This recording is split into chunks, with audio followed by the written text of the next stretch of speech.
करेंगे business cycle यानी व्यापार चक्र के बारे में।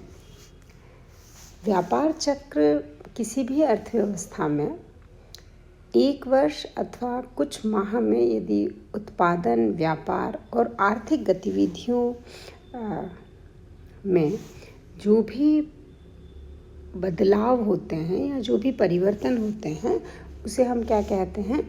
व्यापार चक्र कहते हैं, आर्थिक चक्र कह सकते हैं। किसी भी अर्थव्यवस्था में एक निश्चित अंतराल पर आर्थिक क्रियाओं में होने वाले बदलाव को व्यापार चक्र कहा जाता है। अब ये आर्थिक क्रियाएं सामान्य तौर पर उत्पादन, व्यापार, आय, इन सब चीज़ों से संबंधित होती हैं कहीं ना कहीं। और व्यापार चक्रों के अंतर्गत कभी अर्थव्यवस्था में तेजी की स्थितियां रहती हैं यानी आर्थिक विकास की स्थितियां रहती हैं, और कभी आर्थिक जिसे कहते हैं हम मंदी की स्थितियां हो सकती हैं। तो चूंकि अर्थव्यवस्था में आर्थिक गतिविधियां हमेशा एक जैसी नहीं चलती, तो इन स्थितियों जो कि उतार चढ़ाव लेकर आती हैं उन्हें हम क्या कहते हैं? व्यापार चक्र कहते हैं। पूंजीवादी अर्थव्यवस्था में हमेशा तेजी या हमेशा मंदी नहीं रहती, या कोई भी हम अर्थव्यवस्था की बात करें तो वो हमेशा एक जैसी स्थिति में नहीं रहती। सामान्य तौर पर जब मंदी आती है तो मंदी को दूर करने के उपाय किए जाते हैं, और उसके बाद वापस तेजी आती है।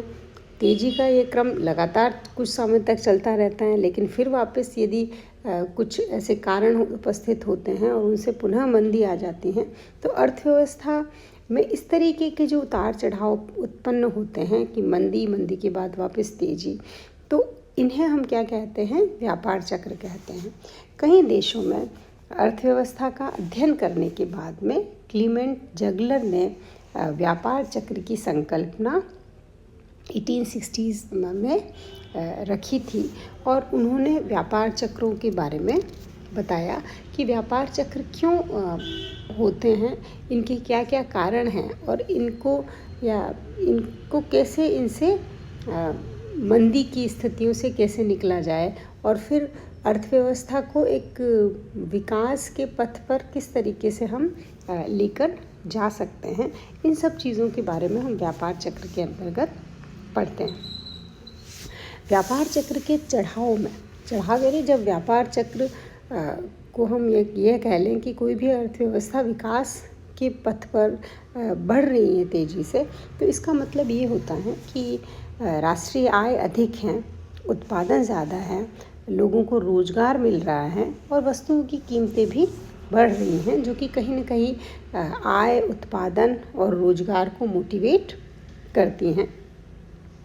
और इसे हम समृद्धि काल भी कहते हैं, क्योंकि समृद्धि का मतलब है कि लोगों की आय यदि बढ़ती है तो डेफिनेटली उसके पीछे उत्पादन और रोज़गार होता है, जिससे कि आय बढ़ती है और अर्थव्यवस्था विकास के पथ पर आगे बढ़ने लगती हैं। इसके विपरीत यदि हम उतार की बात करें या मंदी की बात करें, तो उसमें यही सारी चीज़ें, राष्ट्रीय आय, उत्पादन और रोज़गार और कीमतों का स्तर क्या हो जाता है? होने लगता है, कम होने लगता है, और इसे हम मंदी काल कहते हैं। तो आपको स्पष्ट रूप से दो चीज़ों को समझना है कि मंदी किसे कहते हैं और तेजी किसे कहते हैं। तो बिल्कुल स्पष्ट आपको होना चाहिए कि कुछ चीज़ों में क्या है? राष्ट्रीय आय, उत्पादन, रोजगार और कीमतें, अगर ये सब बढ़ रहा है तो इसका मतलब अर्थव्यवस्था में क्या है? तेजी की स्थितियां हैं, समृद्धि की स्थितियां हैं।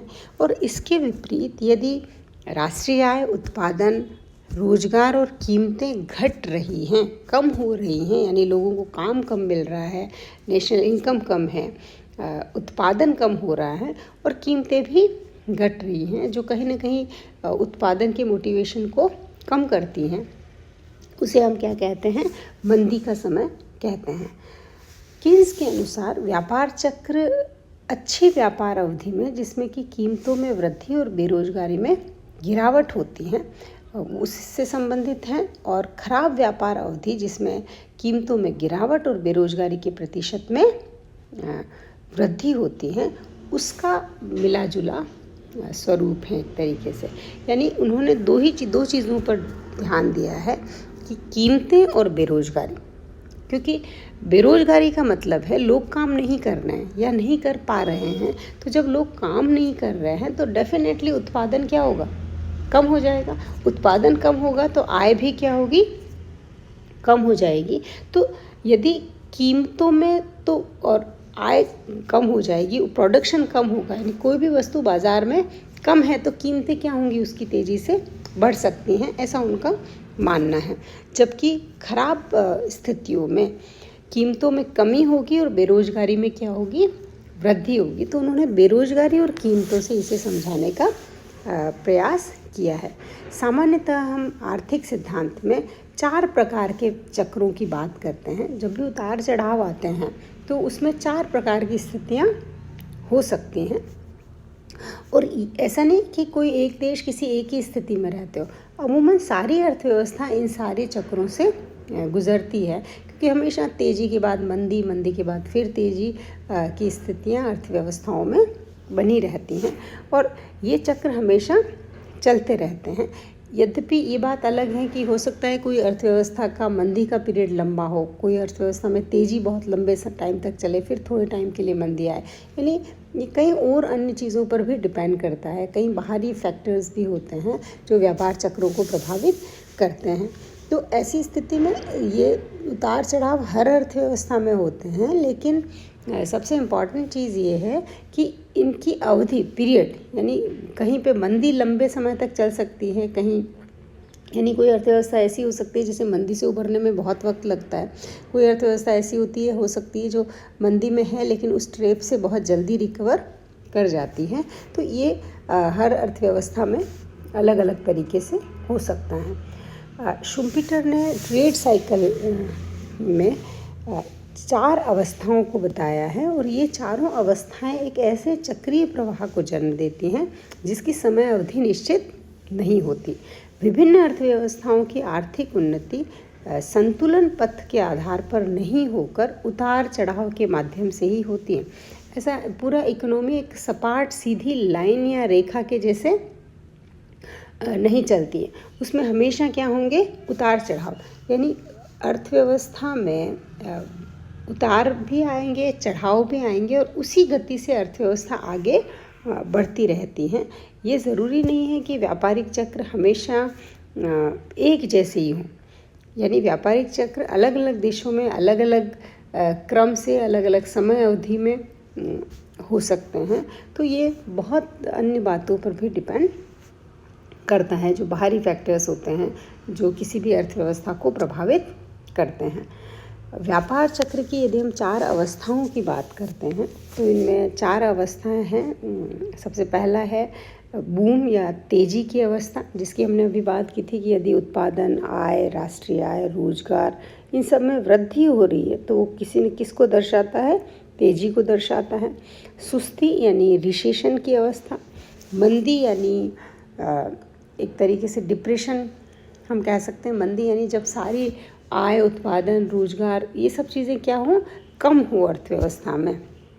और पुनरुत्थान या समुत्थान यानी पुनः रिकवरी करना, क्योंकि जब अर्थव्यवस्था एक बार बहुत मंदी के दौर में आ जाती हैं तो ऐसी स्थिति में सरकार के द्वारा और लोगों के द्वारा बहुत प्रयास किए जाते हैं उसे रिकवर करने के लिए। बेसिकली जो प्रयास किए जाते हैं वो मॉनेटरी पॉलिसीज़ और फिस्कल पॉलिसी, यानी गवर्नमेंट की पॉलिसीज़ और बैंकिंग जो भी पॉलिसीज़ हैं उनमें बदलाव करके पुनः अर्थव्यवस्था को एक तरीके से संतुलित करने का प्रयास किया जाता है। तो वापस रिकवरी का फेज़ भी आता है।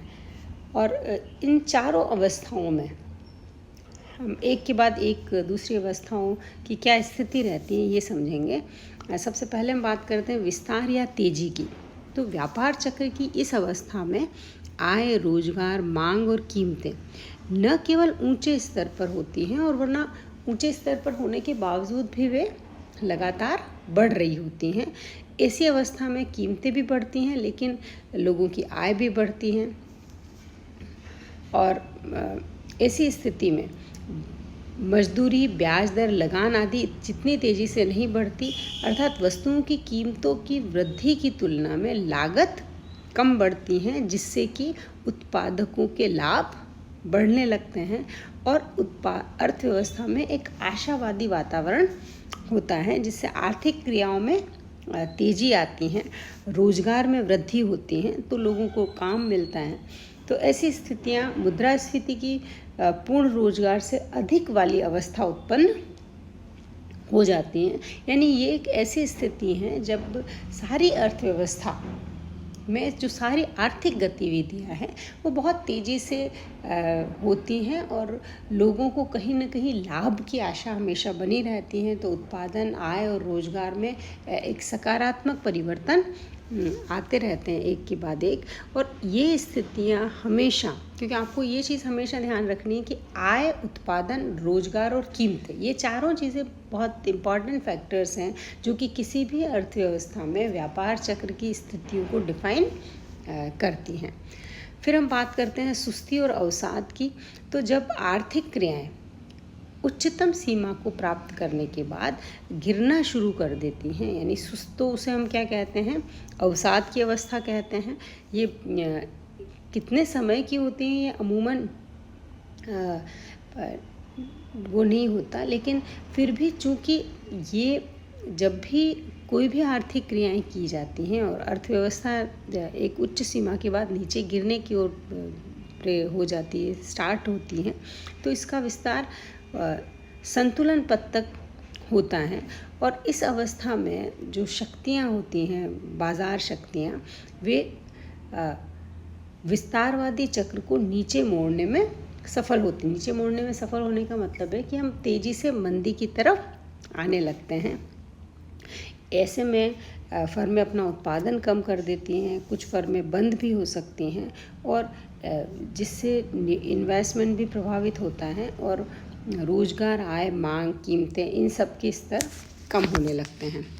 फिर हम बात करते हैं मंदी की अवस्था। तो जैसे ही कोई भी अर्थव्यवस्था सुस्ती और नीचे आने की फेज में तेज़ी से वापस नीचे की तरफ आती है, तो वो फाइनली किस स्थिति में आ जाती है, मंदी की जाल में, एक तरीके से एक ऐसे जाल में फंस जाती है जहाँ से निकलना बहुत ही मुश्किल होता है। यहाँ जो सबसे बड़ी प्रॉब्लम होती है वो यही होती है कि अर्थव्यवस्था में बेरोजगारी की समस्या उत्पन्न होती हैं। जो भी वस्तुएं उत्पादित हुई हैं, चूँकि बेरोजगारी के कारण लोगों की आय कम हो जाती हैं, तो ऐसे में बाज़ार में मांग कम होती है, तो कभी कभी अति उत्पादन की प्रॉब्लम्स भी देखी जा सकती हैं ऐसे में। और सामान्यतः जो आर्थिक क्रियाएं होती हैं वो काफ़ी कम हो जाती हैं। उद्यमियों में निराशावादी वातावरण हो जाता है और इससे उत्पादन, रोजगार, आय, इन सब में और कीमतों में गिरावट आने लगती हैं और ये स्थितियाँ पूरी अर्थव्यवस्था को बहुत ही निम्नतम सीमा तक पहुंचा देती हैं।